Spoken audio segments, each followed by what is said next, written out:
Good day, I am your headmaster, Monsieur Nelson. I am a teacher in a one-room schoolhouse, and here's an artist rendition of my schoolhouse, as well as the interior, where my pupils sit astride the benches and learn their letters and sounds and numbers. As you see, the most common type of colonial teacher was that of a tutor who worked for one family and taught all of their children, regardless of age, in the same room.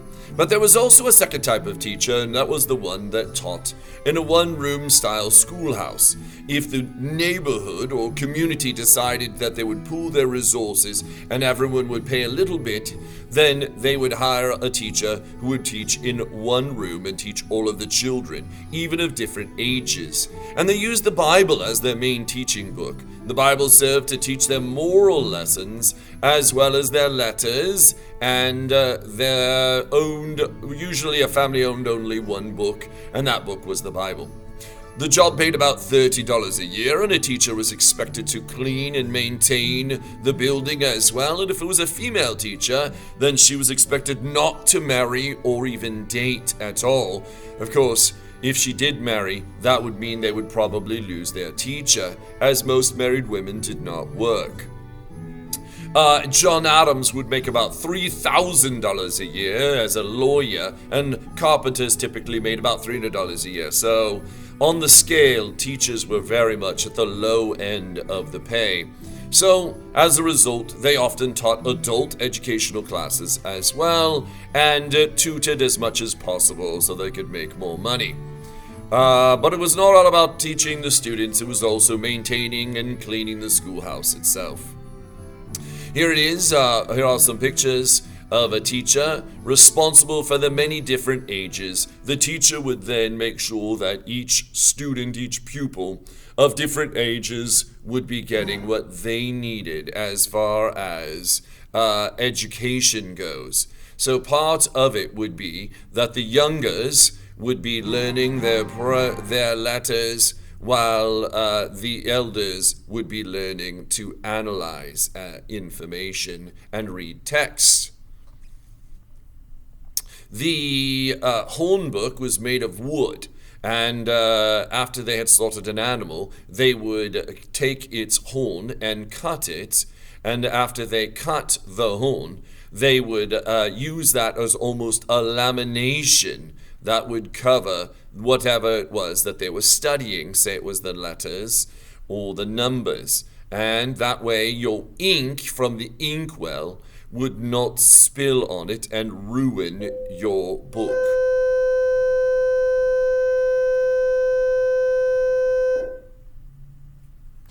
Of course, also they used candles and candlelight, as well as a quill that they would use for writing.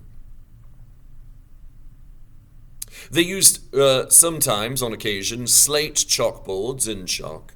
And in the schoolhouse, it would often be provided a stove for heating right inside the room as such. And they would ensure that each student had a primer, which would be the first reading book, the first book, as well as a Bible. And you'll notice that each letter here would be accompanied by a phrase that would use the letter in it. A dog will bite a thief at night. And so that would be D. An eagle's flight is out of sight, and that would be for E.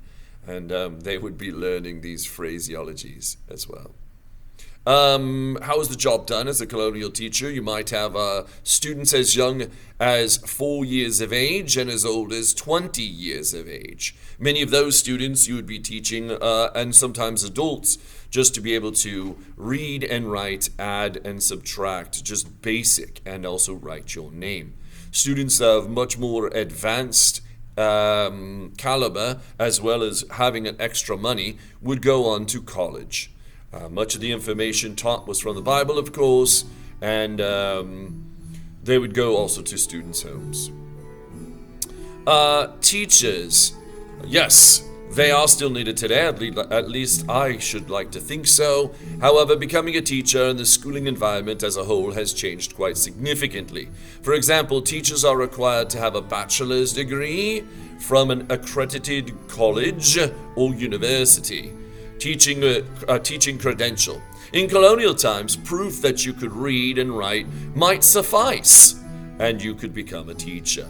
Schools are divided now into elementary and secondary, middle schools as well. In secondary schools, teachers usually focus on a single subject instead of teaching everything all together. The diary entry. What an extraordinary day. I woke this morning to find a light frost outside.